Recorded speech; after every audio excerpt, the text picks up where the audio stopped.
Sa ibang balita naman tayo, patok na patok po ngayon ang Dangwa. Isang lugar po yan sa Maynila kung saan makakabili ng mga bulaklak at dahil po bukas ay Valentine's Day na.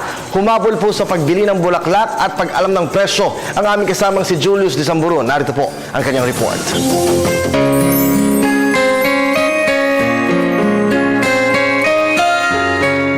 Isa ang estudyanteng si Philip sa naabutan ng PTV News na namimili ng bulaklak dito sa tinaguriang Manila Flower Center, Dangwa, lungsod ng Maynila.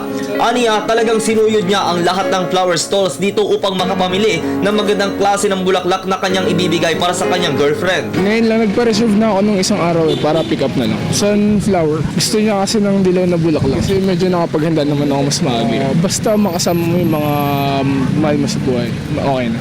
Ayon naman sa mga may-ari ng flower shops dito, Huwebes pa lamang nang magsimulang dumagsa ang ating mga kababayang namimili. Ganitong okasyon naman talaga saan mo yan. Pero mas ano lang tayo rito, relax dahil 2 araw lang to, hindi kagaya ng Undas. Bunuin mo talaga yung halos isang linggo na preparation yan. Sa kabila ng pagtaas ng bilang ng mga bumibili dito, ang siyang pagtaas din ng presyo ng ilang ibinibentang bulaklak. Gerbera ngayon sir is 200 per bundle. Carnation, 200 din.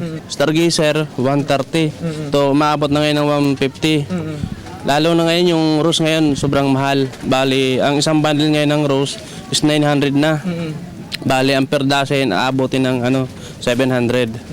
Bali, yung naka-arrange ngayon na rose is umaabot ng 1,000. Bali, kapag may kasamang mga teddy bear naman, bali, add lang yung kung 1,000 yung rose na 1 dozen, bali magiging 1 to kasi yung teddy bear naman is 200. Samantala, para sa mga motoristang daraan sa Dimasalang Road, Dangwa at tutungo sa University of Santo Tomas o Quiapo, magbaon ng pasensya dahil asahan na ang pagbibigat sa daloy ng mga sasakyan. Kasama ang Unit 3 para sa Telebisyon ng Bayan, ako si Julius D. Samburon.